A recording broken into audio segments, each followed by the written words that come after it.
And let's head overseas now to Alex Shephard, reporter at the New Republic. Good afternoon to you, Alex. Good morning.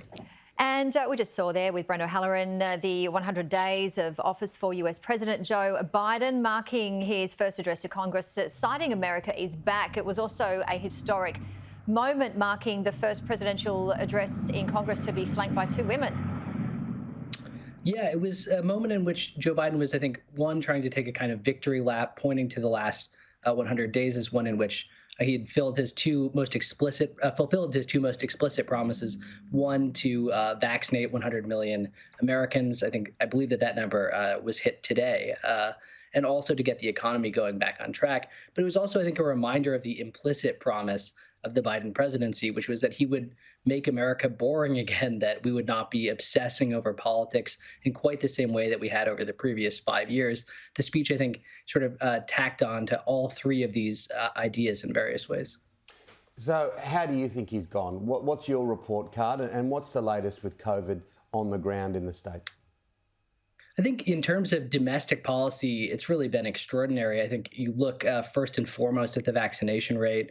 Certainly, we had Operation Warp Speed, which started last year and did an exceptional job at developing a vaccine. But the distribution of that vaccine, there wasn't really a concrete plan from the Trump administration. There was real reluctance about using the federal government to distribute that vaccine.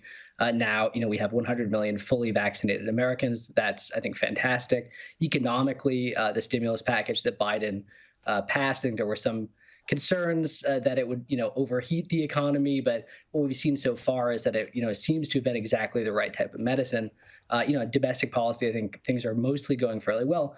On foreign policy, I think it's a slightly different matter. I think he's been much, much more cautious there. Some of that's understandable. He's trying to rebuild alliances, particularly in Europe and against China. But also you've seen, I think, what at times seems like a refusal to act. I'm thinking particularly of his refusal to really strongly condemn Mohammed bin Salman over the murder of Jamal Khashoggi and things like that. So what we're seeing, I think, is in some sense domestically very bold action, but in foreign policy, you're seeing something that is at times pragmatic, but I think at other times seems rather hesitant.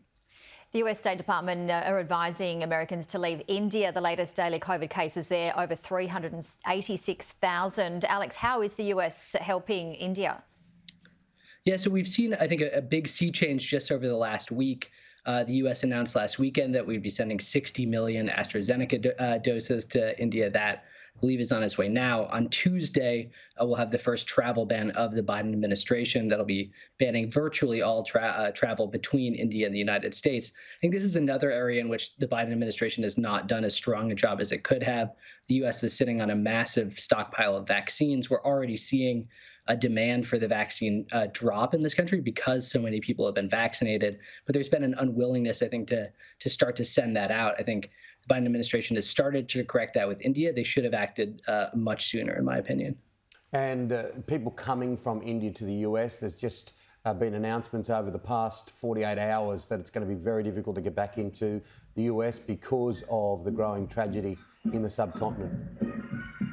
Yeah, so this was just announced earlier today, but the Biden administration, I think, is acting, I think, reasonably swiftly to make sure that travel is shut down. But obviously, I think this is going to happen very quickly. It will go into effect, I believe, sometime on Tuesday. So what happens between now and then, I think it could be quite chaotic. And Joe Biden has spoken with Prime Minister Benjamin Netanyahu to offer condolences regarding the stampede in Israel, which has been described as one of the country's deadliest civilian disasters. Yeah, this is, the Biden administration with Middle East policy in particular over this period has been, I think, reasonably disengaged. But what we're seeing slowly happen as the Biden becomes more settled in is more engagement. I think this conversation with Netanyahu is another sign of that. For a long time, Biden had not reached out to Netanyahu. Now we're finally seeing that relationship begin to develop. And what's life like in New York? We often ask you this question, Alex, and it has changed in its various forms over the past 16 months. Yeah, it feels like a different city, particularly over the last 6 weeks or so. Part of that is that it's spring again, but I think also Vaccination rates are really exceptional. I got my second shot on Wednesday. And what we're seeing now is the city really come back to life. I think when I think back to what things were like a year ago, it was virtually a ghost town. There are times where it seemed practically deserted, and now it's almost the city that I know and love again. We've almost run out of time, Alex, but I do want to ask you, the FBI carried out searches this week at the home of and office of former President Donald Trump's personal lawyer, Rudy Giuliani. What did they find?